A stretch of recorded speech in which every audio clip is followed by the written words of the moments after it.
All right, welcome back to the Onebar and Lupagus show. I am Onebar, joined with Lupagus, and Lupagus with a nice frosty. Actually, it looks kind of warm. Looks warm and shook up. A lot of head on that thing. I love head. In this episode, we are reaching into our hairy mailbag. We asked for some questions, and damn it, we got them. So we're going to answer every one. We called Mike Harris, the mailman. He brought us some questions. I reached deep into his sack. And, some of these envelopes, you should see the stamps they put on these things. What way?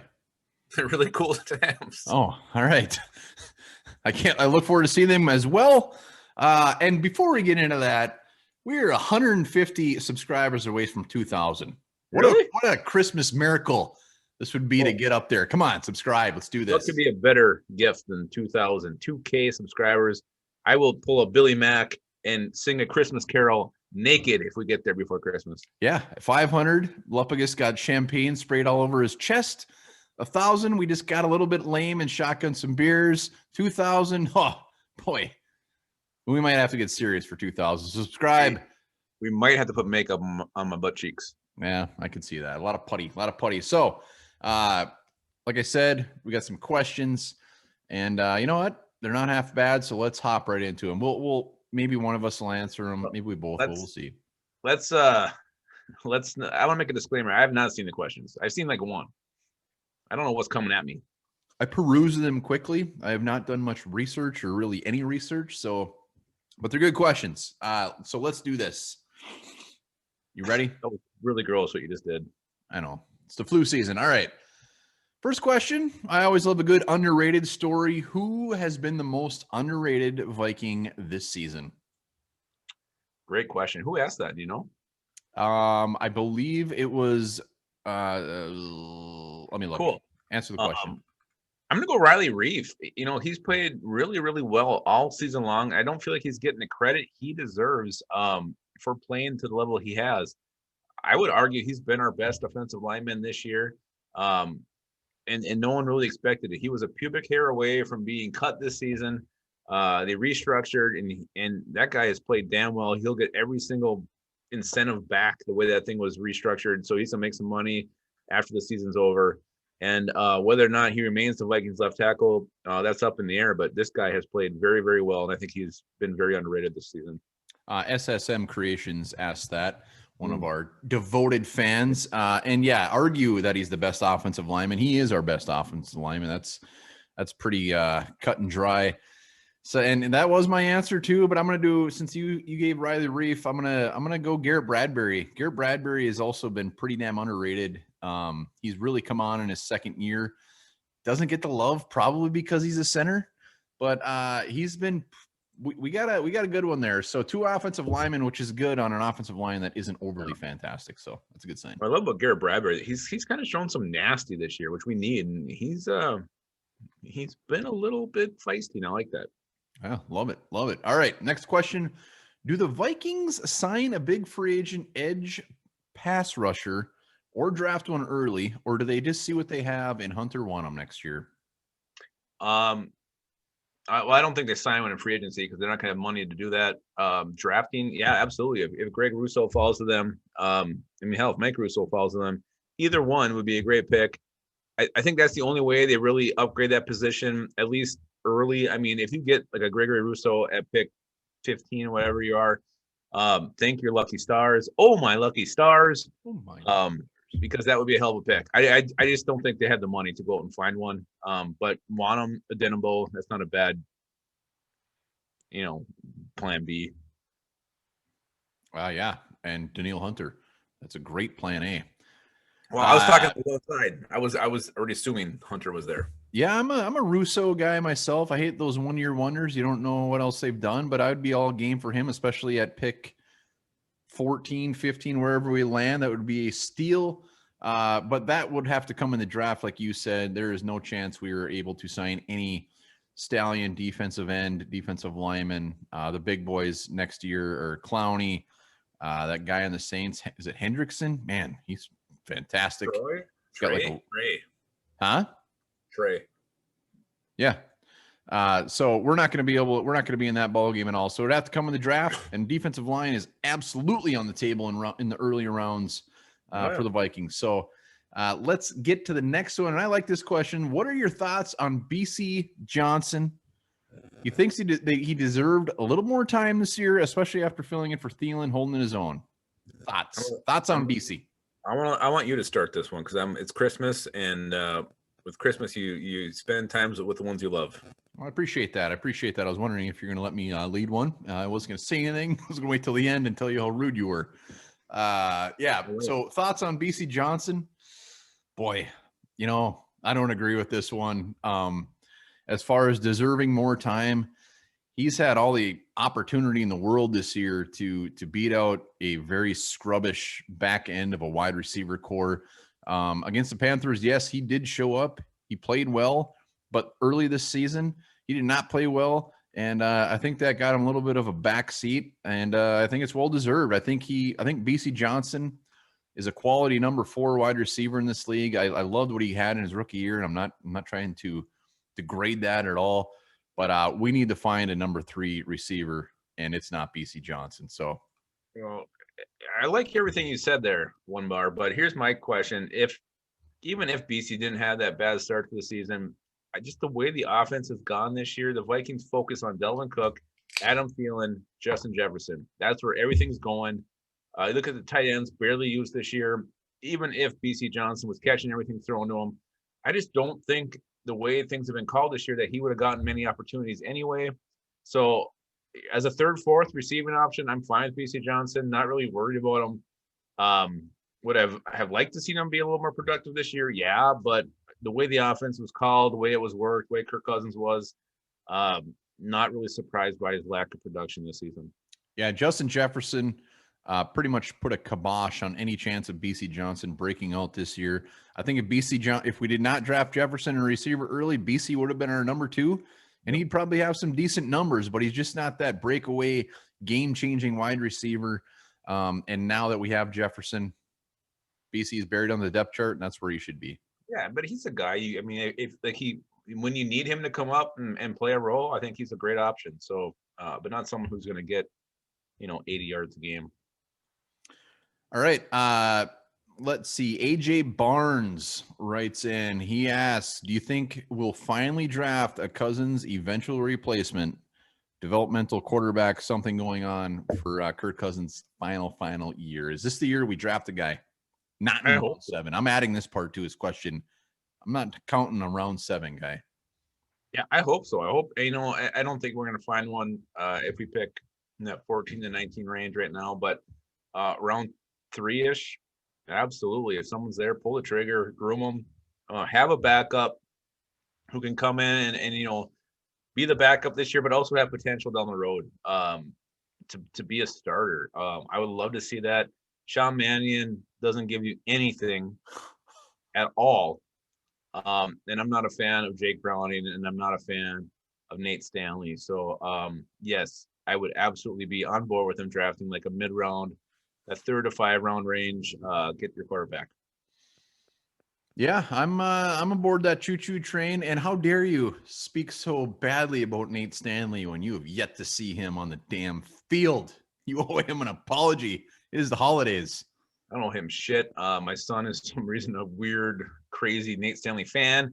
And that makes sense. Day, he's an idiot. It's like his old man. Yeah. So I think the Vikings will draft a quarterback. They got a couple 3rds. I believe they have a couple 4ths, 3/4, and that's not even counting the comp picks yet, which we will definitely be getting. If they don't take a quarterback this year with Kirk Cousins on his last year of his contract, with all these mid-round picks, they're never going to draft one, and we'll probably just sign Jameis Winston to like a 15-year contract. Ooh. So deal with that. All right, next, AJ Barnes double dipping. Oh, what, is that legal? Oh, you're damn right it's legal.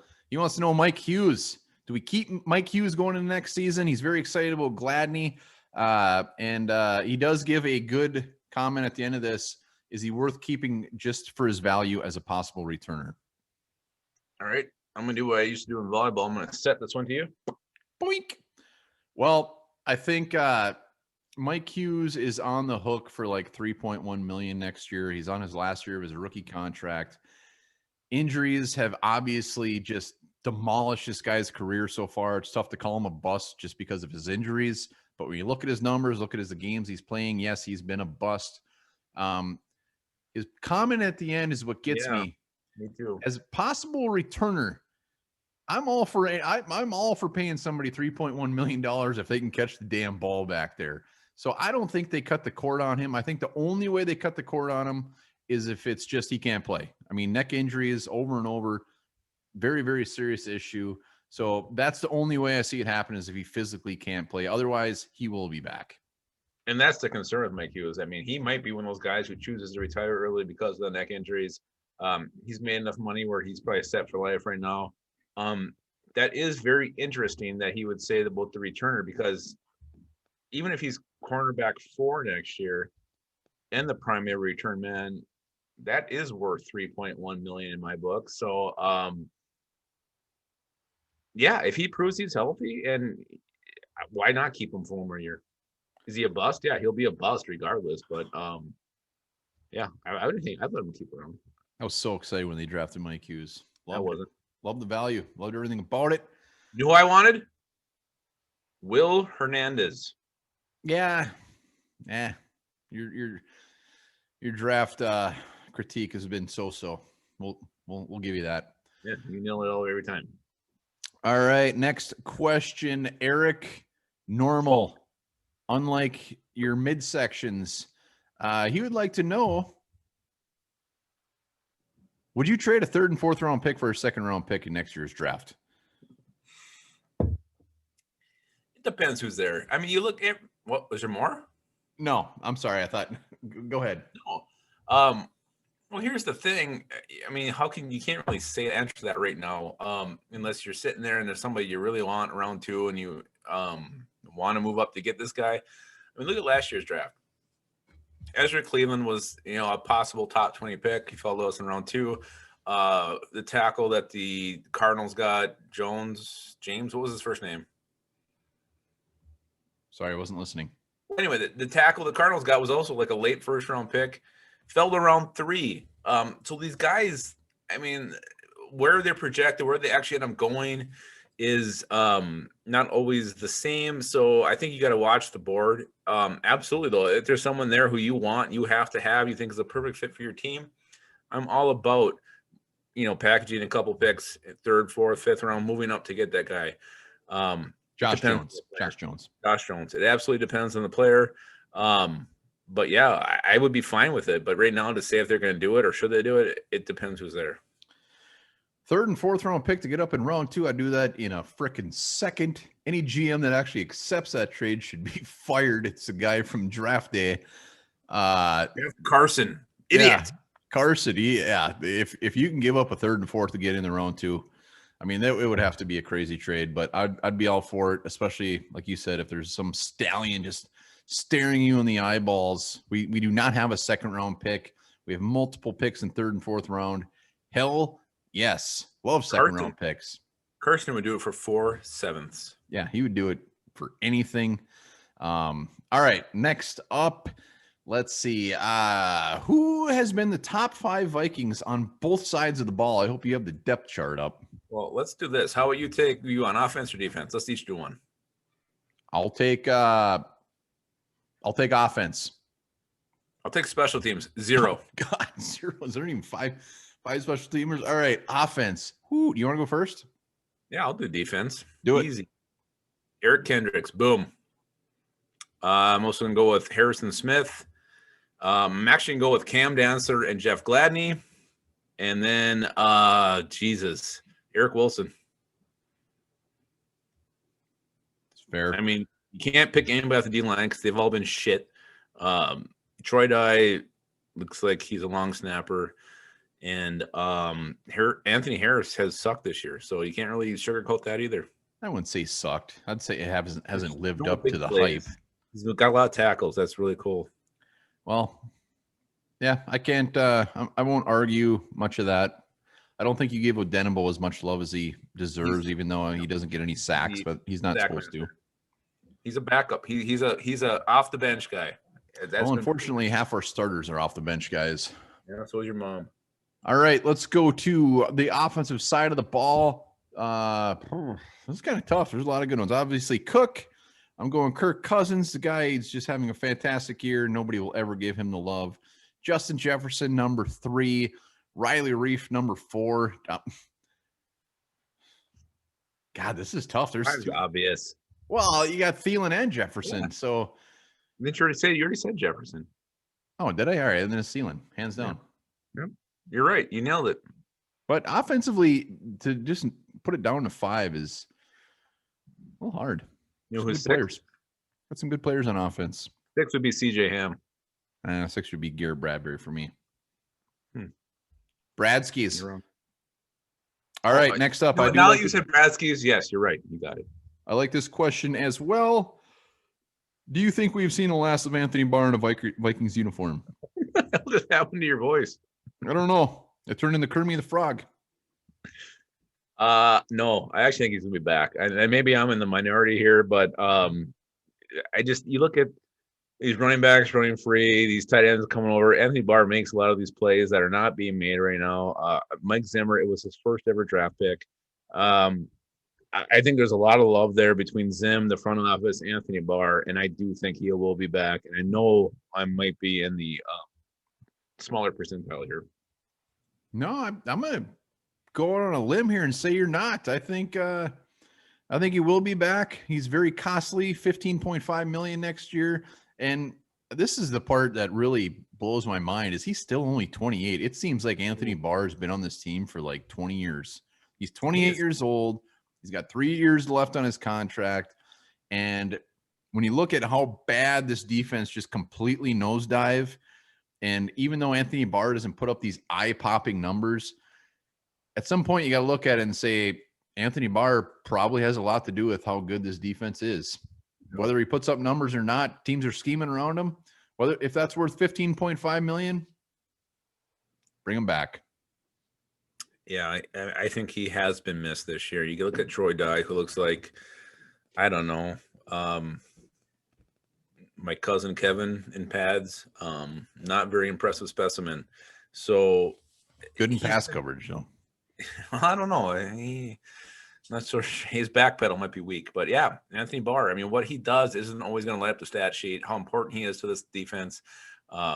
So he might be worth that price tag, and it is hefty. But I think the Vikings might make some cuts in other areas to make up for that cost. Yeah, they're going to have to make a ton of cuts.